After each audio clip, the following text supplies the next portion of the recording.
बस की रात थी। चारों ओर सिवाय हवाएं और शोर के अलावा कुछ भी नहीं था। राजन को आज घर लौटने में देर हो गई थी। रात के सन्नाटे को वो अपनी साइकिल से चीरता हुआ चला जा रहा था। वो गांव की नदी तक पहुंचा ही था कि तभी उसे नदी के पास एक काला साया दिखाई दिया, जो नदी के किनारे पानी को घोरे जा रहा था। इतनी रात को नदी के पास देखकर राजन के ना जाने क्यों रोंगटे खड़े हो गए। उसे ऐसा महसूस हुआ मानो उसके पैर साइकिल के पैडल पर जम गए हो। राजन कपकपाते हुए होठों से बोला, कौन है वहां पर? राजन ने इतना बोला ही था कि अचानक वो साया बिजली की रफ्तार से दौड़ता हुआ राजन के नजदीक आ गया। राजन की नजर जैसे ही उस साये पर पड़ी, उसके हलक से एक भयानक चीख निकल गई। इस घटना के 1 महीने बाद अर्जुन का सारा ध्यान ड्राइविंग पर था। उसकी पत्नी शिखा कार में ड्राइविंग सीट के बगल में बैठी हुई एक मैगजीन पढ़ रही थी। शिखा ने मैगजीन रखकर अर्जुन की ओर देखकर कहा, और कितनी दूर रह गया है तुम्हारा गांव अर्जुन? बस थोड़ी दूर रह गया है, आधे घंटे में हम पहुंच जाएंगे। तुम्हारे चेहरे पर इतनी टेंशन क्यों है? टेंशन क्यों नहीं होगी शिखा? मैंने अपनी माँ को बगैर बताए तुमसे लंदन में शादी जो कर ली, पता नहीं माँ तुम्हें देखकर कैसे रिएक्ट करेगी। डोंट वरी अर्जुन, मुझ पर भरोसा रखो। तुम्हारी माँ को मनाने की जिम्मेदारी मेरी है। आई होप शिखा ऐसा ही हो। यकीन मानो, अगर ऐसा हुआ ना तो मेरे ऊपर से एक बहुत बड़ा बोझ उतर जाएगा। अब मुस्कुरा भी दो यार। अच्छा, तुम बता रहे थे कि गांव में तुम्हारी बहुत बड़ी हवेली बनी हुई है। कुछ बताओ ना अपनी हवेली के बारे में। अरे 15 मिनट में हम वैसे भी पहुंचने वाले हैं, तुम खुद देख लेना।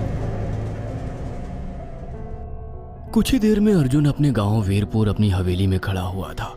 अर्जुन की मां अर्चना देवी अर्जुन के स्वागत के लिए हवेली के बाहर खड़ी हुई थी। अर्जुन ने दौड़कर अपनी मां के पैर छुए और डरते हुए बोला, ये शिखा है माँ, मेरी पत्नी। हम दोनों ने लंदन में शादी कर ली।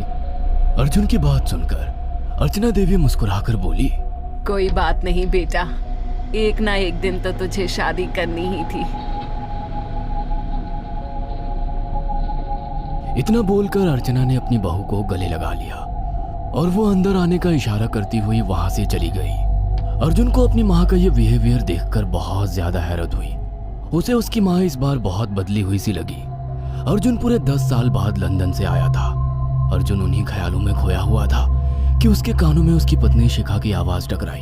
अब क्या बाहर ही खड़े रहने का इरादा है क्या? अंदर नहीं चलोगे? कौन से ख्यालों में गुम हो गए? मुझे लगा था माँ को मेरी शादी के बारे में जानकर बुरा लगेगा, मगर माँ को तो जैसे कोई फर्क ही नहीं पड़ा। अजीब आदमी हो। ये तो अच्छी बात है, मुझे मेहनत करने की जरूरत ही नहीं पड़ी। चलो अब अंदर भी चलो। अर्जुन और शिखा अंदर की ओर चले गए। अर्जुन ने देखा कि उसकी हवेली में सन्नाटा पसरा हुआ था। उसे याद था कि उसकी हवेली में बहुत सारे नौकर चाकर हुआ करते थे। डाइनिंग टेबल पर डिनर के दौरान अर्जुन अपनी माँ से जो बोला, वो सुन उसकी पत्नी शिखा और रहस्यमय अंदाज में मुस्कुराकर लगातार देखे जा रही थी। माँ, हवेली के सारे नौकर कहाँ गए? मैंने सबको छुट्टी दे दी बेटा। लेकिन क्यों माँ? तुम्हें तो काम करने में बहुत ज्यादा तकलीफ होती होगी। नहीं बेटा, मुझे कोई तकलीफ नहीं होती। कुछ वक्त से मुझे सुकून और सन्नाटा अच्छा लगता है। अर्जुन इससे पहले अपनी माँ से कुछ कहता कि उसकी माँ ने उसे बोलने से रोक दिया। अर्जुन चुपचाप खाना खाने लगा।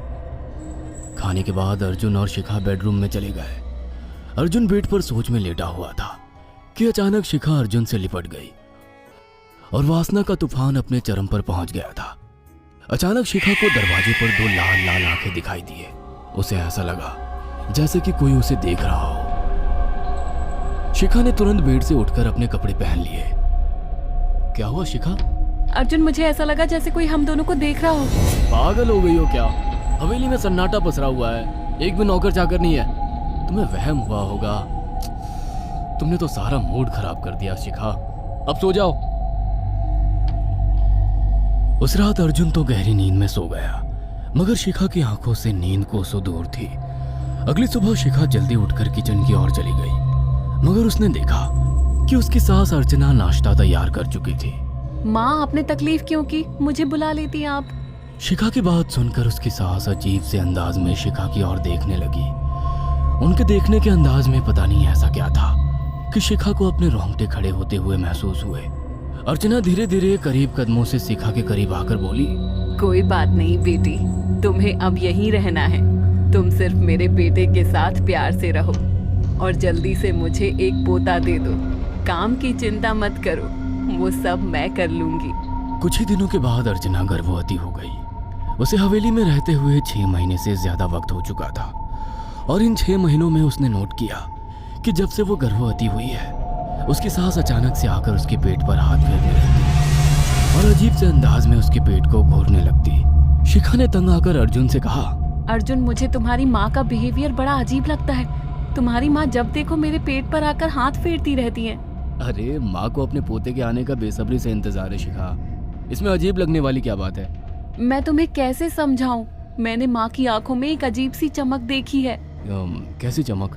शिखा के मुंह से अचानक से एक अल्फाज निकल गया, जैसे किसी डायन की आंखों में होती है।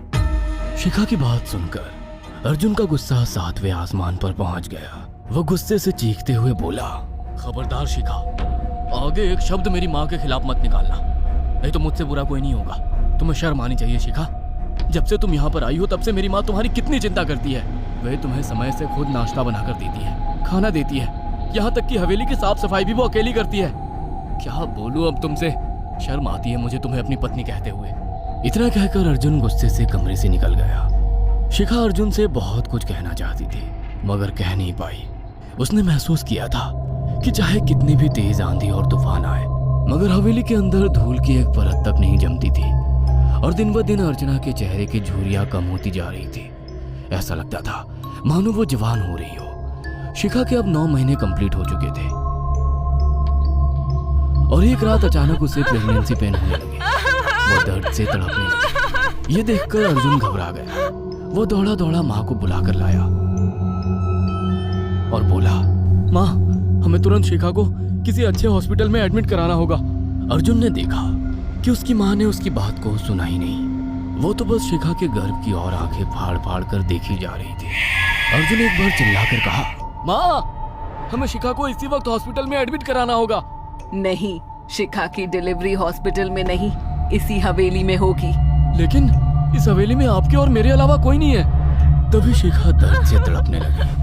अर्चना ने अपने बेटे को धक्के देकर कमरे से बाहर निकाल दिया और दरवाजा बंद कर लिया। अर्जुन हक्का बक्का रह गया।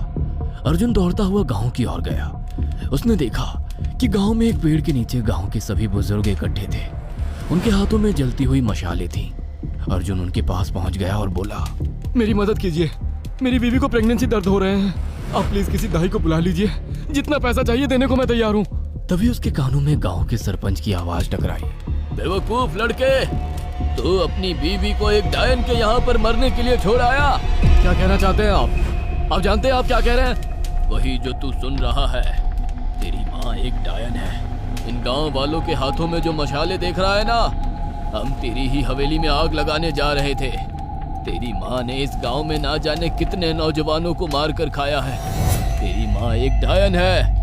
लगता है आपका दिमाग खराब हो गया है। आप जानते भी हैं मैं कौन हूँ? हाँ, मैं जानता हूँ। तू ठाकुर धीरेन्द्र प्रताप का बेटा है। तेरे पिता को शक हो गया था कि तेरी माँ एक डायन है, इसीलिए उन्होंने तुझे हमेशा उससे दूर रखा। पहले तेरी माँ ने तेरे पिता को मारा और धीरे धीरे करके वह हवेली के सारे नौकरों को मार कर खा गई और फिर गांव वालों को भी मारने लगी और अब तो तेरे होने वाले बच्चे को खाएगी, क्योंकि डायन को नवजात शिशु का मांस खाना बहुत पसंद होता है। अगर मेरी बात पर यकीन नहीं है तो चलकर मेरे साथ तू खुद अपनी आंखों से देख ले। इतना कहकर सरपंच अर्जुन को लेकर हवेली की ओर चल पड़ा। उसके पीछे कई लोग थे जो जलती मशाले पकड़े हुए थे। हवेली के अंदर घुसकर उन्होंने उस कमरे के दरवाजे को तोड़ दिया जहाँ पर शिखा थी। कमरे का मंजर देखकर अर्जुन के रोंगटे खड़े हो गए। उसने देखा कि उसकी माँ एक बेहद भयानक रूप में उसके बच्चे का मांस खा रही थी और उसकी पत्नी शिखा फर्श पर मरी हुई पड़ी थी और पूरा फर्श खून से लाल था।